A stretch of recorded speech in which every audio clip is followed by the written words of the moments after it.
नमस्कार। एक बार फिर से आप सभी का हार्दिक स्वागत है। इस वीडियो में हम लोग स्टार्ट करेंगे वैदिक काल के बारे में। हम लोग आज जानेंगे वैदिक पीरियड कैसे स्टार्ट हुआ, वैदिक काल को जानने के साधन क्या-क्या हैं, वैदिक आर्य जो लोग थे वो कहाँ से आए थे, किस तरीके से आए थे, उस बात को हम जानेंगे। और हम जानेंगे कि वैदिक आर्यों ने अपने मूल ग्रंथ ऋग्वेद में किन-किन चीज़ों का वर्णन किया है। तो आज का वीडियो बहुत इंपॉर्टेंट है उन लोगों के लिए जिन्होंने वैदिक काल नहीं पढ़ा है और उन लोगों के लिए भी जिन्होंने पहले पढ़ा हुआ है, रिवाइज करने के काम आएगा। एक और चीज़ यहाँ पर आप समझें कि जो ये वैदिक काल पूरा होगा उसका एक फाउंडेशन वीडियो है। अगर ये वीडियो आपको समझ में नहीं आया, ये लेक्चर नहीं अगर आप समझ पाए, तो आगे के जो वीडियोस होंगे वो आपको समझ में नहीं आएंगे। तो ये फाउंडेशन है, इसको आपको समझना बहुत जरूरी है। चलिए चलते हैं आगे की ओर। सबसे पहले गीतों का एक प्रश्न है कि वैदिक कार्य मतलब हम अब राजा महाराजाओं के बारे में पढ़ेंगे। बहुत एक्साइटेड हैं ये। तो वहीं पर इनको उत्तर मिलेगा कि नहीं, परंतु आर्यों के आगमन से भारतीय राजनीतिक, सामाजिक और आर्थिक क्रियाएं अब बदलने वाली हैं, जिन्हें जानना बहुत महत्वपूर्ण होगा। राजा और जो महाराजा हैं उनके बनने का जो प्रोसेस है ना, उनके बनने की जो प्रक्रिया है कि कैसे वे बने, किस तरीके से समाज का निर्माण हुआ, किस तरीके से जाति व्यवस्था, वर्ण व्यवस्था का जन्म होता है, वो सब कुछ हमको जानने को मिलेगा। ठीक है, तो बिल्कुल बहुत एक्साइटेड वीडियो सीरीज होने वाली है, खासकर वैदिक लोगों के ऊपर। चलिए आगे देखते हैं कि ऋग्वैदिक काल जो है वो मतलब क्या है। सबसे पहली चीज, लेकिन उसके पहले एक शब्द आता है इसमें आर्य। ठीक है, कि वैदिक लोग जो हैं, वैदिक आर्य जो हैं वे आए थे। ठीक है, तो इस शब्द को थोड़ा सा मैं पहले समझा दूं, उसके बाद फिर हम आगे चलते हैं। ठीक है, तो आर्यों के बारे में या ऋग्वैदिक काल के बारे में जानने से पहले हम सभी को इस बात पर विचार जरूर करना चाहिए कि आर्य शब्द का मतलब क्या होता है। आर्य शब्द का मतलब क्या होता है। ठीक है, जैसे आपने रामायण या महाभारत जैसे महाकाव्य पढ़े या सुने या देखे होंगे टेलीविजन वगैरह पर, तो उनमें आपने सुना होगा कि जो अपने बड़े लोग होते हैं उन्हें आर्य शब्द से संबोधित किया जाता है कि हे आर्य। ठीक है, रामानंद सागर का जो रामायण सीरियल है उसमें माँ सीता जो है वो आर्य शब्द का बहुत प्रयोग करती हैं। तो इसका मतलब आप कुछ कुछ समझ पा रहे होंगे कि आर्य शब्द उच्च वर्ण, उच्च कुल, वीरता आदि को प्रदर्शित करता होगा। बिल्कुल सही बात है। ठीक है, तो आर्य शब्द जो है ये संस्कृत भाषा का शब्द है, याद रखिएगा। ठीक है, संस्कृत भाषा का शब्द है, हमारी संस्कृति को बनाने वाला ये शब्द है, जिसका अर्थ होता है श्रेष्ठ। श्रेष्ठ, या मैं कहूं कि उच्च कुल में जन्मा, उच्च कुल में जन्मा, ये हम इसको कह सकते हैं। ठीक है, और वशिष्ठ ने, जो वशिष्ठ एक मुनि हैं, उन्होंने अपने स्मृति ग्रंथ में आर्य शब्द के लिए बहुत अच्छी बात कही है। क्या कही है कि जो रंग रूप, आकृति प्रकृति, सभ्यता शिष्टता, धर्म कर्म, ज्ञान विज्ञान और आचार विचार तथा शील स्वभाव में सर्वश्रेष्ठ हो वह आर्य है। मतलब कि जिसका रंग रूप, ठीक है, आचार, आकृति प्रकृति, सभ्यता शिष्टता, धर्म कर्म, ज्ञान विज्ञान और आचार विचार तथा शील स्वभाव सर्वश्रेष्ठ है वह आर्य है। तो आर्य शब्द को इतने अच्छे तरीके से प्रस्तुत किया है हमारे सामने वशिष्ठ स्मृति में अच्छे से। ठीक है, इसका मतलब आप ये भी कह सकते हो, जैसा कि अमरकोश में कहा गया है ना, अमरकोश एक ग्रंथ है, इस अमरकोश में भी आर्यों के लिए कुछ बात कही गई है। जैसे कि जो व्यक्ति सभ्य है, जो व्यक्ति सज्जन है, जो व्यक्ति सज्जन है, ठीक है, जो साधु प्रकृति का है, ठीक है, जो साधु प्रकृति का है, जो कुलीन है, अच्छे ऊंचे कुल का है, या फिर महाकुलीन है। क्या है? महाकुलीन है। ठीक है, तो इन सभी को अरि शब्द से संबोधित किया गया है। ठीक है, और जिसका एक मतलब ये भी हो जाता है, जिसका एक मतलब ये भी हो जाता है, जो अनेक विदेशी जो लेखक हैं वो लगाते हैं कि ये सब अरि से संबंधित हैं और अरि जो संबंधित है वो है आर्य से संबंधित है। ठीक है, तो विदेशी लोग इस अरी के संबंध में कहते हैं कि इसका मतलब होता है अजनबी या विदेशी ऐसा। लेकिन वास्तव में देखा जाए तो सभ्य, सज्जन, साधु, कुलीन, महाकुलीन जो शब्द हैं ये भारतीय संस्कृति और सभ्यता में प्रचलित रहे हैं।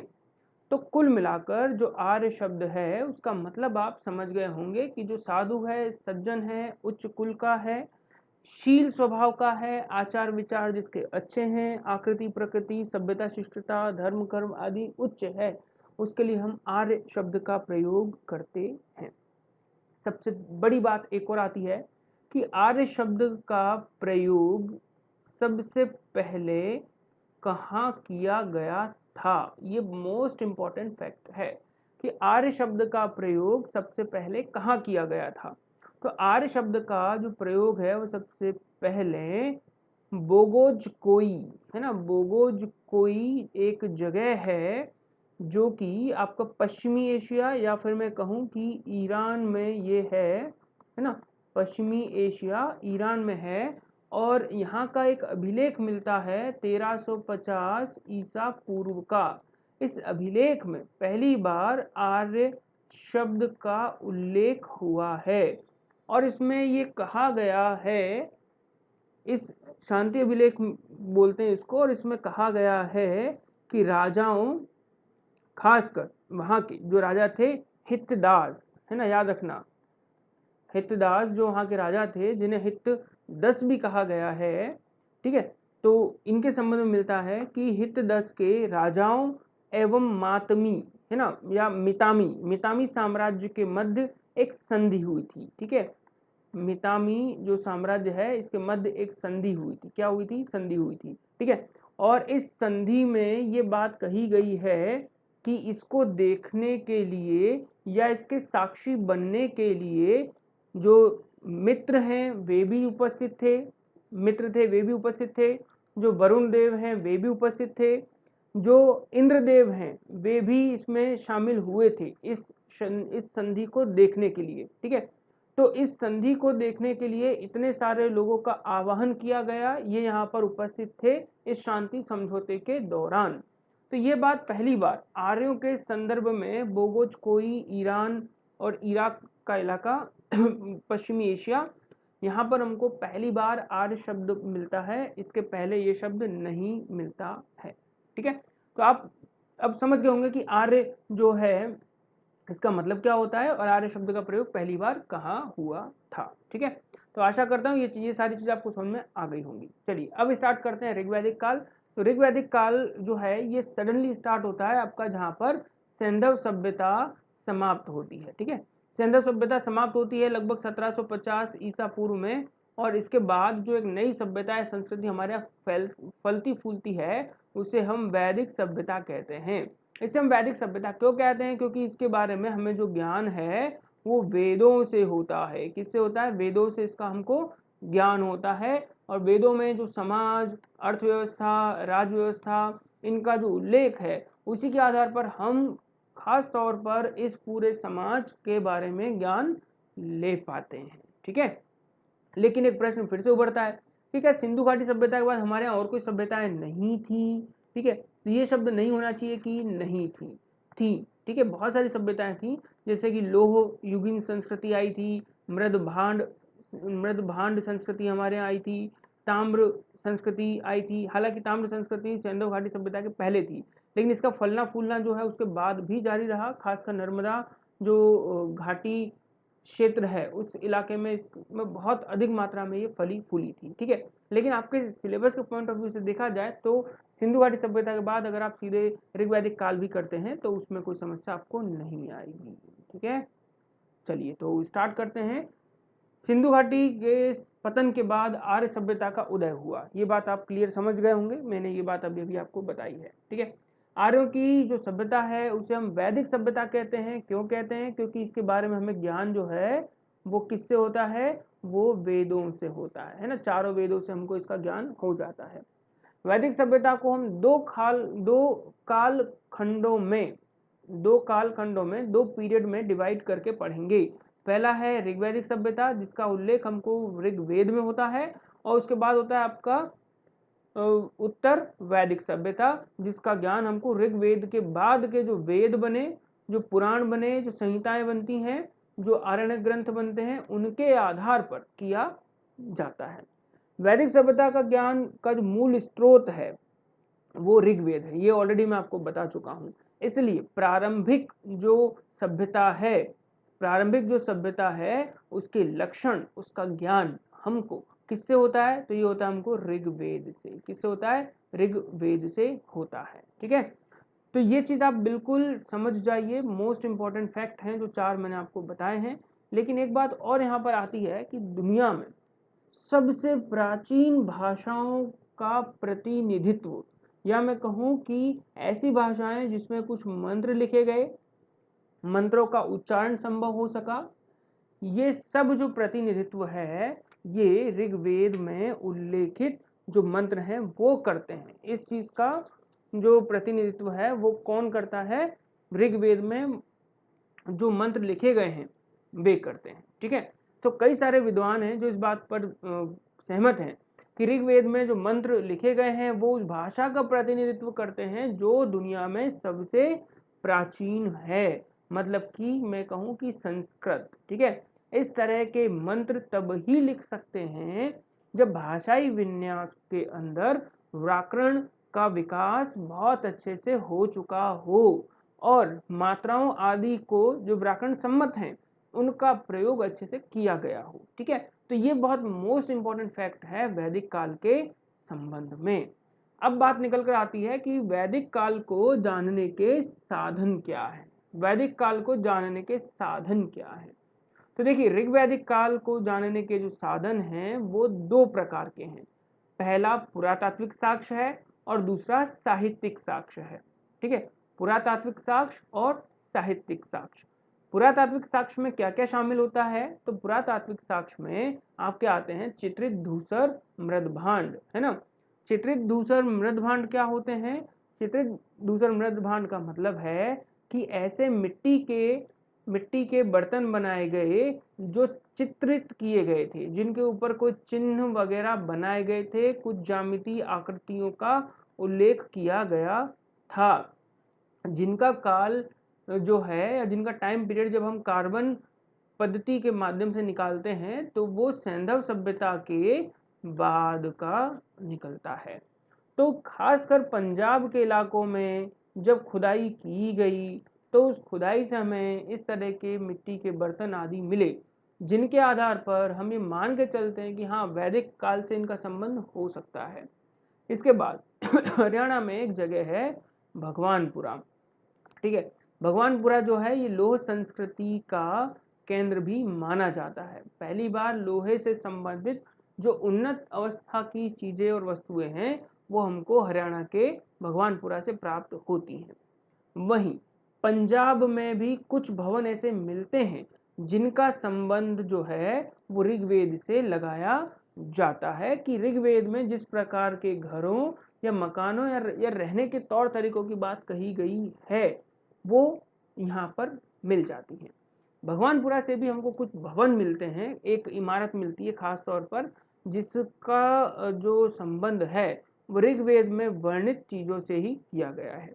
वहीं अभी मैंने आपको बताया बोगाज कोई अभिलेख, जिसे मितन्नी अभिलेख भी कहा जाता है, जो कि 1400 ईसा पूर्व मतलब कि 1350 ईसा पूर्व में लिखा गया था। इस अभिलेख में पहली बार आर्य शब्द का प्रयोग किया गया और दूसरी बात, पहली चीज तो आर्य शब्द का प्रयोग है और दूसरी चीज कि यहाँ पर जो वैदिक आपके देवी देवता हैं उनका उल्लेख करके उन्हें शांति समझौते का साक्षी बनाया गया। ये दुनिया में पहली बार ऐसा अभिलेखित हुआ जिसमें वैदिक देवी देवताओं को साक्षी के तौर पर माना गया। इसके बाद एक और अभिलेख मिलता है जिसे हम कस्सी अभिलेख कहते हैं। ये भी 1600 ईसा पूर्व के आसपास का है, जिसके अंदर वैदिक लोगों के बारे में कुछ जानकारी दी हुई है। तो वैदिक काल को जानने के साधनों में पहला साधन पुरातात्विक साक्ष्य, जिसमें 4 महत्वपूर्ण बिंदु यहाँ पर हैं। पहला चित्रित धूसर मृदभांड, खुदाई में हरियाणा के भगवानपुरा और पंजाब से कुछ भवन मिल जाते हैं जो ऋग्वेद से संबंधित हैं। वहीं बोगाज कोई अभिलेख जो मितन्नी अभिलेख अभिलेख 1400 ईसा पूर्व का है, जिसमें कि आर्य शब्द और वैदिक देवताओं के सामने शांति समझौते की बात कही गई। और कस्य अभिलेख जो 1600 ईसा पूर्व का है, जिसमें वैदिक लोगों के बारे में कुछ उल्लेख किया गया है। अब हम देखते हैं कि साहित्यिक साक्ष्य क्या है। ये थोड़ा सा आपको दिख नहीं रहा होगा तो मैं यहाँ लिख देता हूँ। ये है आपका साहित्यिक साक्ष्य, ठीक है। तो ये तो पुरातात्विक हो गए। अब आता है साहित्यिक साक्ष्य। तो साहित्यिक साक्ष्य में जो सबसे महत्वपूर्ण है वो है ऋग्वेद, ठीक है। ऋग्वेद जो है ये सबसे प्राचीन वेद है। ऋग्वेद जो है ये सबसे प्राचीन वेद है और जिसके अंदर 1028 सूक्त हैं। 10,000 से ज्यादा इसमें मंत्रों का उल्लेख किया गया है। 10 मंडल हैं। पहला और 10वां मंडल बाद में जोड़ा गया और दूसरे से लेकर 7वां जो मंडल है वो सबसे पुराना मंडल कहा जाता है, ठीक है। ऋग्वेद के बारे में जैसे कि सांखल, बालखिल्य वगैरह जो चीजें हैं, जो इसके और इनर पार्ट हैं, उसको हम जब वैदिक काल से जुड़े हुए हम साहित्य को डिटेल में देखेंगे तो वहां पर उसको अच्छे से जानेंगे, ठीक है। तो ऋग्वेद से ही हमको यहाँ के समाज, यहाँ के धर्म, राजनीतिक व्यवस्था, वर्ण व्यवस्था, जाति व्यवस्था आदि का उल्लेख मिल जाता है, ठीक है। तो ये दो चीजें यहाँ पर इंपॉर्टेंट हैं। अब सबसे बड़ी और महत्वपूर्ण चीज ये आती है कि चलो ठीक है, इतिहास का ज्ञान हमको इन चीजों से हो जाएगा, लेकिन हम ये कैसे तय करेंगे कि किस वर्ष से लेकर किस वर्ष के बीच ये सभ्यता एक्सिस्ट करती थी, मतलब कि होती थी, है ना। ये हम कैसे पता करेंगे?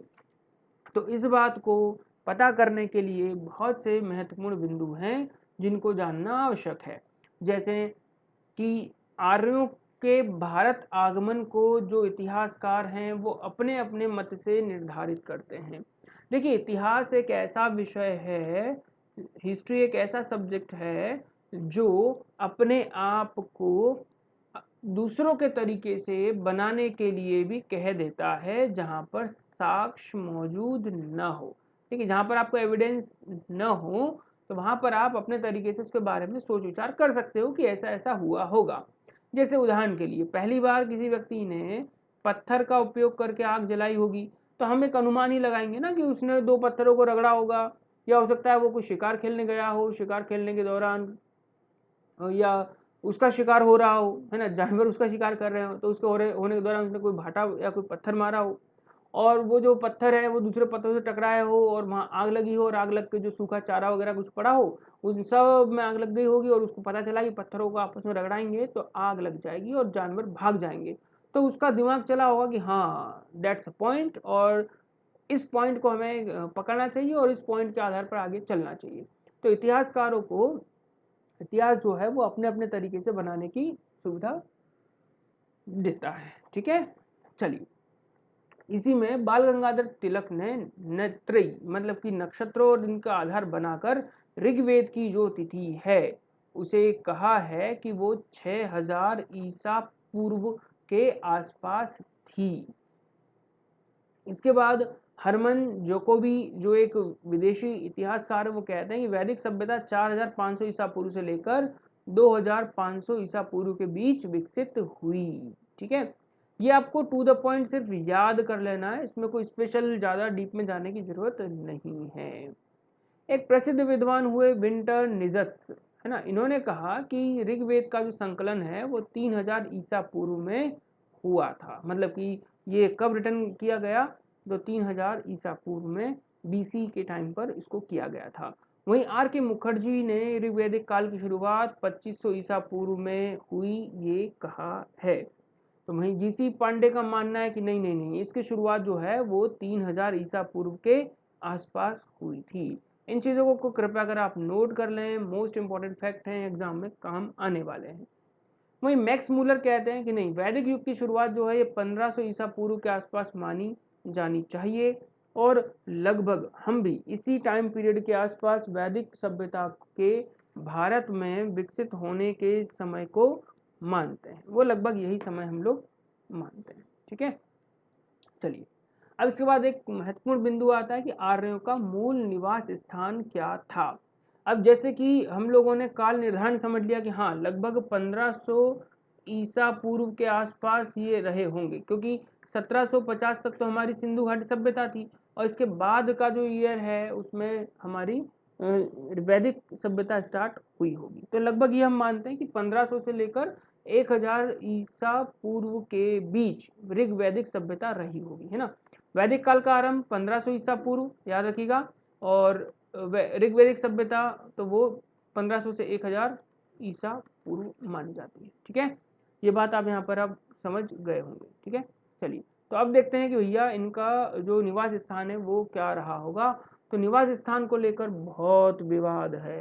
हालांकि इस विवाद को 2019 के लगभग नवंबर दिसंबर के महीने में सुलझा लेने का दावा किया गया है। वो क्या दावा था वो भी मैं आपको बताऊंगा। ठीक है, लेकिन आर्यों का जो मूल निवास स्थान है उसको लेकर बहुत सारे जो विदेशी और भारतीय इतिहासकार हैं वो ये कहते हैं कि या ये विदेशी थे, तो कई कहते हैं कि ये भारतीय थे। तो उनमें किसका क्या मत है वो मैं यहाँ पर बता देना चाहता हूँ। विदेशी मानने वाले विद्वान कौन कौन से थे, तो भैया बाल गंगाधर तिलक थे पहले। ठीक है, जो बाल गंगाधर तिलक हैं वो कहते हैं कि ये आर्कटिक प्रदेश, मतलब कि जो रूस का जो उत्तरी भाग है, जो नॉर्थ पोल है, उस नॉर्थ पोल से ही आए थे। ठीक है, नॉर्थ पोल से आए थे। क्यों आए थे नॉर्थ पोल से, तो ये नॉर्थ पोल से इसलिए आए थे क्योंकि वहां पर 6 महीने दिन और 6 महीने रात होती थी। 6 महीने दिन और 6 महीने रात होती थी। इस वजह से ये वहां से नीचे की ओर दक्षिण की ओर आए, एक ऐसे प्रदेश में जहाँ अच्छा एग्रीकल्चर हो सके, जहाँ अच्छा पानी मिल सके, जहाँ पर उनको अपने विकास की वे दशाएं मिल सकें जिनके आधार पर वो विकसित हो जाए, ऐसी चीज। एक और बात यहाँ पर आप नोट कर लें कि बाल गंगाधर तिलक ने एक बुक लिखी थी, the article home the Arctic home of the Aryans. ठीक है, बुक का नाम है the Arctic home of the Aryans. ठीक है, तो इस बुक का नाम आप याद रखेंगे, the Arctic home of the Aryans. ये एक फेमस बुक है जिसमें आर्यों के बारे में और उनके निवास स्थान के बारे में बाल गंगाधर तिलक कहते हैं। ठीक है, अगले जो है वो है फिलिप ससंटी और विलियम जोन्स। ये कहते हैं कि ये यूरोपीय क्षेत्र से आए थे। ठीक है, इसके साथ कुछ और हैं जैसे कि पी गाइल्स जो हैं वो कहते हैं कि नहीं, ये हंगरी और डेन्यूब नदी के किनारे से आए थे, जो कि आपके रूस के समीप है, या मैं कहूँ कि सीधे सीधे ये भी यूरोप में है। ठीक है, आप इसको यूरोप मान सकते हैं। उन्होंने एक एग्जैक्ट पॉइंट बता दिया कि ये इस पॉइंट से आए थे। वहीं मैक्स मुलर कहते हैं कि ये मध्य एशिया से आए थे। ठीक है, यूरोप से क्यों आए थे, तो इसका मूल कारण मैं आपको बता देना चाहता हूँ कि ऋग्वेद के अंदर जो वर्णन किया गया है, जो नदियों का वर्णन किया गया है, जो पर्वतों का वर्णन किया गया है, जिस प्रकार की कृषि और फल फूलों का वर्णन किया गया है, तो इनका ये मानना था, जो कि विदेशी मानने के फेवर में है कि नहीं विदेशी थे, खासकर यूरोप के, तो वो लोग ये कहते हैं कि ऋग्वेद में जो ये वर्णन है ये भारत से मैच नहीं करता है ना। जब ये भारत से मैच नहीं करता है तो हो न हो ये कहाँ से आए होंगे, तो ये यूरोप से आए होंगे। ये इन लोगों का मानना है कि जितना वर्णन दिया है वो भारतीय पक्ष का तो है ही नहीं, वो यूरोपीय पक्ष का है। ठीक है, वहीं जो मैक्स मूलर है वो कहते हैं कि नहीं, ये मध्य एशिया से आए थे। तो इनकी एक किताब है, इनकी नहीं, ईरा की एक फेमस एक बुक है ओल्ड एनिसेंट टाइम की, उस किताब का नाम है जैंद अवेस्ता। जैंद अवेस्ता, ठीक है, ये बुक है, इसको आप याद रखिएगा, जैंद अवेस्ता। जैंद अवेस्ता में जिस तरह की बातें कही गई हैं, जिस तरह की चीजें बताई गई हैं, वो ऋग्वेद से मिलती जुलती हैं। याद रखना, जैन अवेस्ता इराकी ग्रंथ है और इस इराकी ग्रंथ में ऋग्वेद से मिलती जुलती बातें लिखी गई हैं, जिसके आधार पर मैक्स मूलर आर्यों के निवास स्थान को कहाँ का मानते हैं, मध्य एशिया का मानते हैं कि ये वहाँ के रहने वाले होंगे। ठीक है, इनके साथ साथ और भी कई सारे इतिहासकार हैं जो इसी तरह की थ्योरी देते हैं, जैसे कि स्वामी दयानंद कहते हैं कि नहीं, ये तो तिब्बत के रहने वाले थे, क्योंकि तिब्बत में जिस तरह के लोग रहते हैं जिस तरह के लोग रहते हैं उस तरह के लोग भारतीय क्षेत्र में मिल जाते हैं, जिनका रंग अच्छा गोरा होता है, बाल थोड़े से घुंघराले होते हैं, अच्छे लंबे कद काठी के होते हैं। ठीक है, तो ये सारी चीज़ें यहाँ पर भी दिखाई देती हैं दयानंद सरस्वती में। तो दयानंद सरस्वती ने एक बुक लिखी है, मैं बुक का नाम आपको बता देता हूँ। बुक का नाम है सत्यार्थ प्रकाश, ठीक है। सत्यार्थ प्रकाश में इन्होंने लिखा है, और एक बुक है इनकी एनिसेंट इंडियन हिस्टोरिकल ट्रेडिशंस, है ना। एक तो सत्यार्थ प्रकाश हो गई, और एक बुक और है जो इनके साथी थे पार्जिटर, उनके थ्रू इन्होंने लिखी थी, जिसका नाम है एनिसेंट इंडियन हिस्टोरिकल ट्रेडिशंस, ठीक है। इसके अंदर आर्यों के मूल निवास स्थान को बताया गया है। वहीं पर जीवी रीड कहते हैं कि नहीं, ये तो बैक्टीरिया के रहने वाले थे, ठीक है, बैक्टीरिया के रहने वाले थे। इसके बाद ब्रेंडन, हिस्टन और नहरिंग कहते हैं कि नहीं, ये तो दक्षिणी रूस के रहने वाले थे। दक्षिण रूस मतलब कि आर्कटिक प्रदेश के थोड़ा सा दक्षिण की ओर, जिसमें वही है कि जो मौसम की जो विशेषताएं हैं वो थोड़ी सी गड़बड़ रहती थी, वो वाली चीज़। इसके बाद पोकोनी कहते हैं कि नहीं, ये कहते हैं कि वेजर और निश्चल नदियों के मध्य भाग में ये रहा करते थे। वहीं पर पेंका कहते हैं कि ये तो स्कैंडिनेवियन जो इलाका है वहां से आए थे, ठीक है। लेकिन मूल रूप से आप ये कह सकते हैं कि 3 मूल चीजें हैं, ठीक है। एक तो आर्कटिक प्रदेश, एक यूरोपीय प्रदेश, और एक मध्य एशिया। यहाँ से क्यों आए, कैसे आए, वो सारी चीजें मैं आपको बता चुका हूँ, और विद्वानों की जो प्रसिद्ध पुस्तकें हैं वो भी बता चुका हूँ। इसके साथ साथ कुछ लोग भारतीय मानते थे, वो कौन कौन थे पहले वो जान लेते हैं। श्री के.एम. मुंशी ये कहते हैं कि ये भारत के रहने वाले थे। पंडित गंगानाथ झा ये कहते हैं भारतीय थे। D S. Trivedi, L D. Kalla, Radha Kumud Mukherjee, doctor Sampurnanand, doctor A C. Das, C V. Vaidya, doctor Rajbali Pandey. इसके बाद ये सब यही कहते हैं कि ये सब भारत के ही रहने वाले थे। क्यों कहते हैं, वो इसलिए कहते हैं क्योंकि ऋग्वेद में जो सप्त सैंधव, ठीक है, जो सप्त सैंधव प्रदेश का वर्णन है, जो सप्त सैंधव प्रदेश का वर्णन है वो कहीं और से नहीं मिलता। पहली बात, जो सप्त सैंधव प्रदेश है ये सिंधु घाटी सभ्यता से बिलोंग करता है, ठीक है, और सप्त सैंधव प्रदेश बाकी और जगह नहीं मिलता, ठीक है। इसके साथ हरयूपिया का वर्णन हो चुका है, जो कि सप्त सैंधव से ही जुड़ा हुआ है, ठीक है। इसके बाद ये नदियों की बात करते हैं, ठीक है, नदियों की बात करते हैं, जिसमें सिंधु नदी की बात होती है, गंगा की बात होती है, यमुना की बात होती है, सरस्वती की बात होती है, कुर्मा कुभा की बात होती है। जिस प्रदेश की ये चर्चा करते हैं वो कहीं और नहीं मिलता, जिस भाषा परिवार में ये बात करते हैं वो कहीं और नहीं मिलता। तो इन सभी मुद्दों को आधार बनाकर ये जो विद्वान हैं ये कहते हैं कि ये जो आर्यंस थे ये भारत के ही रहने वाले हैं। तो ये सब इन चीज़ों पर मानने या इन चीज़ों पर डिपेंड करता है कि हम माने या न माने। लेकिन एक सबसे बड़ी खोज जो 2019 में राखीगढ़ी में हुई थी, उस खोज में कई सारे नर कंकाल पाए गए, ठीक है। उन नर कंकालों का जब डीएनए टेस्ट किया गया तो ये पाया गया कि नहीं, जो आर्य लोग थे वो कहीं और से नहीं आए थे, बल्कि वो भारत के ही रहने वाले लोग थे। तो इससे इस विवाद से लगभग ये बात क्लियर हो जानी चाहिए, या ये विवाद खत्म हो जाना चाहिए कि आर्य कहाँ से आए थे। तो राखीगढ़ी से जो सैंपल मिले, जो कंकाल मिले, उनका डीएनए टेस्ट किया गया, और दक्षिण भारत के लोगों का भी डीएनए टेस्ट किया गया। उसके बाद और भी लोगों का जो भारतीय प्रदेश में हैं उनका डीएनए टेस्ट करवाया गया, और जब आंकड़ों को मिलाया गया तो इस बात पर निकले कि नहीं, आर्यंस जो है वो यहीं के रहने वाले थे। संभवतः वो दक्षिण भारत से उत्तर भारत की ओर आए होंगे, या भारतीय प्रदेश से ही किसी तरीके से वो उत्तर भारत में पहुंचे होंगे, ठीक है। तो यहाँ पर ये सारे मत थे जिनको हमने देखा। आशा करता हूँ ये सारी बात आपको समझ में आई होंगी। अब हम देखते हैं कि वैदिक काल के जो ये लोग हैं ये कितने बड़े क्षेत्र में रहा करते थे, कितने बड़े क्षेत्र में निवास करते थे, ठीक है। तो इनका जो निवास क्षेत्र था वो अलग अलग क्षेत्रों में स्थित था, जिसका मैं मैप भी आपको बताऊंगा। लेकिन यहाँ पर आप ये देख लें कि कुछ क्षेत्रों के मैंने नाम लिखे हुए हैं, इनको जो आप जानते हैं उनको जान लीजिए, जिनको नहीं जानते हैं उनको आगे हम जानेंगे ही, ठीक है।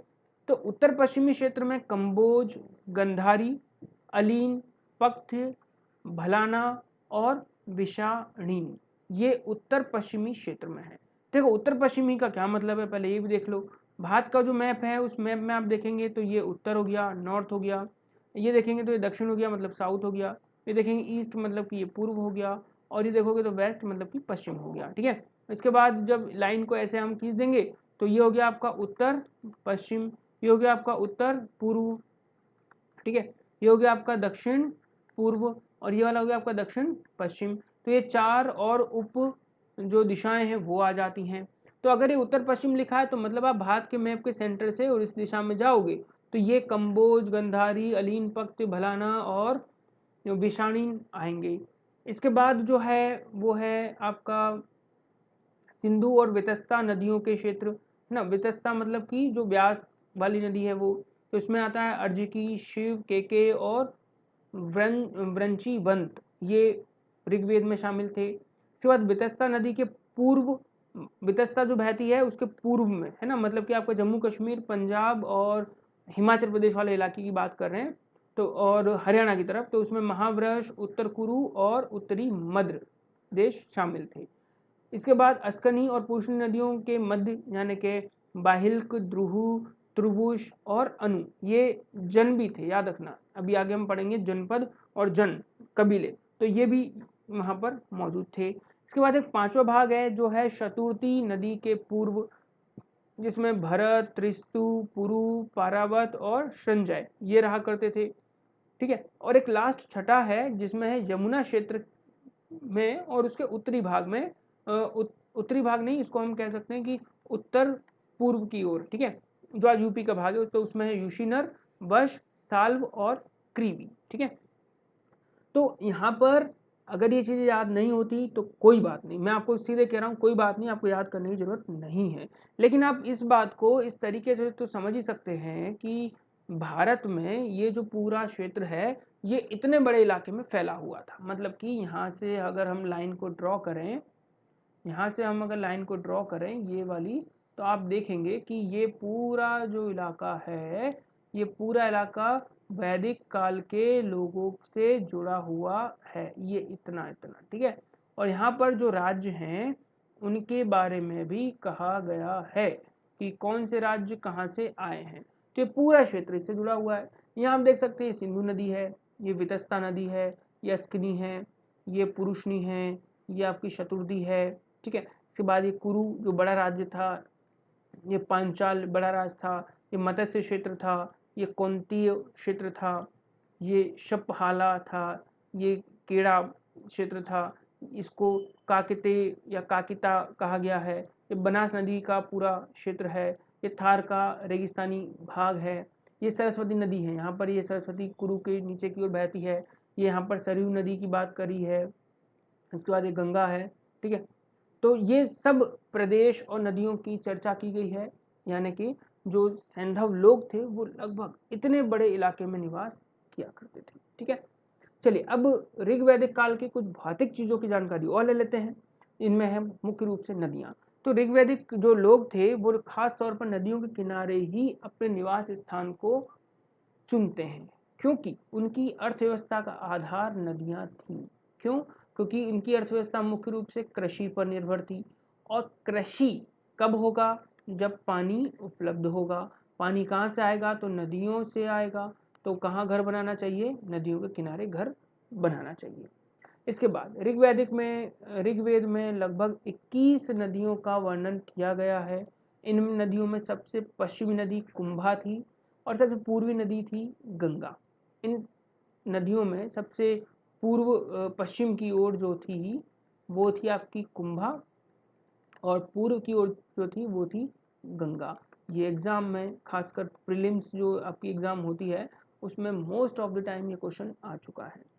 इसके बाद सप्त सिंधु जो प्रदेश है, मतलब जो सिंधु नदी जो है, ये सप्त सिंधु क्षेत्र में की पश्चिमी सीमा को बनाती थी, जिसकी पश्चिम में सहायक नदियों में क्रूमू है। क्रूमू मतलब कुर्रम, ये नदी है आपकी, और पश्चिम से जो सहायक नदियां आती हैं उनकी हम चर्चा कर रहे हैं। तो ये नदियां कहाँ से आती हैं? तो ये आपके आती हैं अफगानिस्तान से, है ना, अफगानिस्तान से। अफगानिस्तान के काबुल और उसके अन्य इलाकों से नदियां सिंधु नदी में अपना पानी लेकर पहुंचती हैं। तो इनमें है क्रूमू, फिर है गोमती, फिर है आपकी कुभा, कुभा मतलब काबुल, है ना। यहाँ पर याद रखना ये प्राचीन नाम है, मैं आगे नहीं बताऊंगा, ये प्राचीन नाम है और ये इसका आधुनिक नाम है, ठीक है। प्राचीन नाम क्रुमु था, इसको हम कुर्रम कहते हैं। प्राचीन नाम गोमती था, जिसे हम गोमल कहते हैं आधुनिक में। कुभा प्राचीन नाम है, जिसे आजकल हम काबुल नदी के नाम जानते हैं।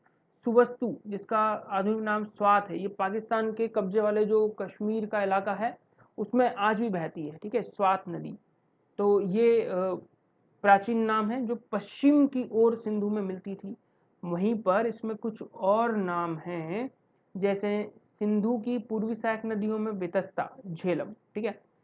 एक और चीज़ कि इस वीडियो में एक गड़बड़ हो गई है, जिसमें कि मैंने लास्ट में बेतस्ता को ब्यास कहा है, तो आप लोग इसको प्लीज़ करेक्ट कर लेंगे, ठीक है।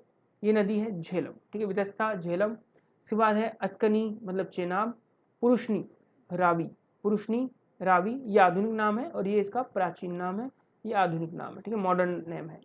फिर इसके बाद है शतुर्दु, सतलज, विपासा, प्यास। ये 5 ऐसी नदियां हैं, ये 5 ऐसी नदियां हैं जो सिंधु नदी के पूर्वी तट से मिलती हैं। और वहीं 3-4 नदियां हम देख चुके हैं, 4 नदियां हम देख चुके हैं जो पश्चिम की ओर मिलती थी और सिंधु जो है ये मुख्य नदी होती थी, ठीक है। चलिए अब आगे देखते हैं हम लोग फटाफट से 5वां पॉइंट। सरस्वती जो नदी है इसका उल्लेख भी किया गया है, लेकिन सरस्वती नदी के विषय में बहुत ही अच्छे शब्दों का प्रयोग है, ठीक है। सरस्वती को नदियों में अग्रवंती मतलब कि सबसे आगे की नदी कहा है, नदियों की माता कहा है, इसे वाणी कहा है, इसके लिए प्रार्थना और कविताएं भी लिखी गई हैं। बुद्धि को तीव्र करने वाली कहा गया है और संगीत की प्रेरणादायी नदी भी कहा गया है। सरस्वती नदी जो है ये हरियाणा और राजस्थान में बहा करती थी, ठीक है, जो आज विलुप्त हो चुकी है। वहीं ऋग्वेद में सिंधु नदी का उल्लेख जो है वो सबसे ज्यादा बार हुआ है, जबकि सरस्वती नदी को पवित्र नदी के रूप में माना गया है। गंगा नदी का ज्यादा उल्लेख नहीं हुआ है। इसका कुछ कारण है, कारण सिर्फ इतना सा है कि वैदिक आर्य जो लोग हैं ये सबसे पहले पंजाब के क्षेत्र में आते हैं, पंजाब को अपना निवास स्थान बनाते हैं और पंजाब में रहने के कारण उनका संपर्क सिंधु और उसकी सहायक नदियों से ज्यादा था, बजाय पूर्व की और दक्षिणी नदियों की। ऋग्वेद में और नदियों का भी उल्लेख हुआ है। वो नदियां क्या है, तो एक नदी है दृश्यदती, है ना, ये सिंधु समूह की नदी नहीं थी, ये दक्षिण की ओर बहने वाली एक नदी थी, ठीक है। और ब्रह्मावर्त का जो पूर्वी और दक्षिणी किनारा है वो इस नदी से ही बनता था, या हम कह सकते हैं कि ये सरस्वती की सहायक नदी थी, ठीक है। मतलब आप ये कह सकते हैं कि जो पंजाब और राजस्थान का जो भाग है उस इलाके में ये बहा करती थी, ठीक है, और ये जाकर मिलती थी सरस्वती नदी के अंदर, जो कि आपके हरियाणा से निकलती है और राजस्थान में होकर अरब सागर की ओर जाया करती थी। इसके बाद एक नदी मिली है अपाया। अपाया एक नदी है जो दुष्यदती और सरस्वती के बीच में बहती थी, यहाँ की ओर, ठीक है, इन दोनों के बीच में बहती थी, ठीक है। इसके बाद एक नदी की बात हुई है सरयू, जो कि गंगा की सहायक नदी थी, मैप में भी हमने देखा था सरयू नदी को। इसके बाद यमुना की बात की है, जो कि केवल 3 बार वर्णित है, यमुना ऋग्वेद में इसका उल्लेख मिल जाता है। उसके बाद गंगा नदी का उल्लेख है जो केवल 1 बार ही नाम आया है। क्यों आया है, तो इसका कारण मैं आपको ऑलरेडी बता चुका हूँ कि ये लोग जो हैं पंजाब के क्षेत्र में ज़्यादा अच्छे से निवास करते थे और पूर्व की ओर बाद में गए थे। इसके अलावा और भी नदियाँ जैसे रास, अनुमति, अशुनीति, राका और गंगू, इन नदियों के भी नाम मिलते हैं। लेकिन इनमें जो मुख्य नदियाँ हैं वो मैंने आपको पिछली वाली स्लाइड में बताई, वो आपको याद होनी चाहिए। उनके प्राचीन नाम और आधुनिक नाम दोनों ही आपको पता होना चाहिए। आपको ये पता होना चाहिए कि पश्चिम की ओर से कौन सी नदियाँ निकलती थी और पूर्व की ओर से कौन सी नदियाँ निकलती थी और सरस्वती और सिंधु में ये मिलती थी। सरस्वती को जो है पवित्र नदी कहा गया है, तो वहीं गंगा का उल्लेख सिर्फ 1 बार और यमुना का 3 बार वर्णन हुआ है, ठीक है। एक बात और आप यहाँ पे समझें कि ये नदियाँ हमें इस बात को भी समझा देती हैं कि वैदिक जो साम्राज्य है उसकी सीमा कितने बड़े इलाके में फैली हुई थी, जो कि हम ऑलरेडी मैप में देख चुके हैं। मैप हमको ये बात समझा चुका है कि ये जो लोग थे ये कितने बड़े इलाके में रहा करते थे, ठीक है। नदियों के अतिरिक्त भी हमें और भी कई सारी जो संरचनाएं हैं वो मिलती हैं और जिनके बारे में ये लोग अच्छे से जानते ठीक है, तो वो क्या क्या थी उनको भी देख लेते हैं। तो देखिए ये इसमें मिलता है समुद्र, ठीक है। हालांकि समुद्र शब्द का जो रूप है या जो नाम है उसे उस रूप में प्रयोग नहीं किया गया जैसा कि हम लोग जानते हैं। अगर हम कहें समुद्र मतलब कि विपुल राशि, बहुत बड़े इलाके में फैला हुआ वगैरह वगैरह, ठीक है। लेकिन असल में देखा जाए तो समुद्र का जो नाम है उसका प्रयोग तो हुआ है, ठीक है, इसका नाम हमको मिलता जरूर है, लेकिन ये नाम सिंधु नदी के लिए प्रयोग हुआ है, या फिर हम कह सकते हैं कि ये विशाल जल राशि का वाचक है, ठीक है। समुद्र शब्द को उस रूप में नहीं देखा गया जिस रूप में ये होता है। एक बात और यहाँ पर आप समझ लीजिए जो बहुत इंपॉर्टेंट है, ठीक है, एक बात और आप समझ लीजिए जो बहुत इंपॉर्टेंट है, वो ये कि ऋग्वेद में समुद्र यात्राओं का वर्णन हुआ है। ऋग्वेद में 100 पतवारों वाली नावों का वर्णन हुआ है, जिनके बारे में कहा जाता है कि कुछ लोग व्यापार करने के लिए जा रहे थे, उनकी नाव टूट जाती है, और इसके बाद जब वैदिक देवताओं से पूजा अर्चना की गई, अश्विनी कुमारों की पूजा अर्चना की गई, तो अश्विनी कुमार आते हैं और उनको 100 पतवारों वाली नाव, है ना, मतलब कि इसको उसमें कहा गया है कि शत पतकाय, है ना, इस तरह की बात कही गई है। तो वो जानते थे, लेकिन स्पष्ट रूप से समुद्र की विपुल राशि के बारे में नहीं लिखा है। इसके बाद पहाड़ों से भी परिचित थे, लेकिन पहाड़ों में सिर्फ ये हिमालय के ही पहाड़ों का उल्लेख करते हैं, ना कि दक्षिणी भारतीय पर्वतों का, जैसे विंध्य या सतपुड़ा से ये परिचित नहीं थे, इनका वर्णन नहीं किया गया है। वहीं पर कुछ महत्वपूर्ण पहाड़ी चोटियों का वर्णन करते हैं, जैसे कि हिमवंत करते हैं, मूजशर्त करते हैं, शिलामंत अजाक करते हैं, शयनावंत करते हैं, इसके बाद सुषोम करते हैं, मूजवंत करते हैं। मूजवंत भी एक पर्वत था जिस पर ये कहते थे कि जो देवता हैं वो सोम रस पीकर इस पर आराम से अपना जीवन व्यतीत करते हैं, ऐसी बात हुई है। पहाड़ी चोटियों के बारे में ये जानते थे। वहीं पर मरुस्थल जो है उसको सीधे इन्होंने मरुस्थल नहीं कहा, उसके लिए एक शब्द आता है धन्व, ठीक है, धन्व आता है। और मरुस्थल के संबंध में पार्जन्य की कहानी का भी उल्लेख हमें मिल जाता है, ठीक है। तो इन सभी चीजों को वो जानते थे, लेकिन उस रूप में नहीं जानते थे जिस रूप में हम लोग जानते हैं। जैसे समुद्र, पहाड़, पहाड़ों में हिमालय पता था। उसके बाद कुछ चोटियां, तो चोटियां उन्हें पता थी, हिमवंत, मूजशट, मूजवंत, शिलामंत, आजग, शयनावंत और सुषोम, ये इनको पता था। मरुस्थल के बारे में धन्व शब्द आता है, लेकिन मरुस्थल के बारे में कुछ कहानी भी प्रचलित होती है। तो आशा करता हूँ कि आपको आज का जो हमारा ये पूरा वीडियो लेक्चर है ये समझ में आया होगा, जिसमें हमने देखा कि आर्य शब्द का मतलब क्या होता है, आर्य लोग कहाँ से आए, इनके विषय में अलग अलग इतिहासकारों का क्या क्या मानना है, ये हमने देखा। इसके बाद हमने जाना कि इनको किन नदियों के बारे में, पहाड़ों और अन्य चीज़ों के बारे में ज्ञान था। दोस्तों ये एक बेसिक लेक्चर है जिसको समझने के बाद हम आगे जो वैदिक काल है उसे अच्छे से समझ सकते हैं, ठीक है। चलिए तो मिलेंगे अगले वीडियो के अंदर। अगर आप हमारा वीडियो फेसबुक पर देख रहे हैं तो आप हमें फेसबुक पर लाइक कर सकते हैं, कमेंट कर सकते हैं। आप अगर हमें ट्विटर पर फॉलो कर रहे हैं तो आप ट्विटर पर हमें बिल्कुल फॉलो करते रहिए और शेयर भी करिए। आप हमें यूट्यूब पर भी फॉलो कर सकते हैं, इस वीडियो को आप यूट्यूब पर भी देख सकते हैं। उसके बाद आप इंस्टाग्राम पर हमें फॉलो कर सकते हैं, हमारे वीडियोस को शेयर कर सकते हैं, और व्हाट्सएप पर भी आप हमारे साथ बने रह सकते हैं। और अगर आप इसे आप एक पैकेज के रूप में देख रहे हैं तो अपने दोस्तों से भी इस वीडियो को और इस पैकेज के बारे में रिकमेंड कर सकते हैं। चलिए बहुत बहुत धन्यवाद, मिलते हैं अगले वीडियो में।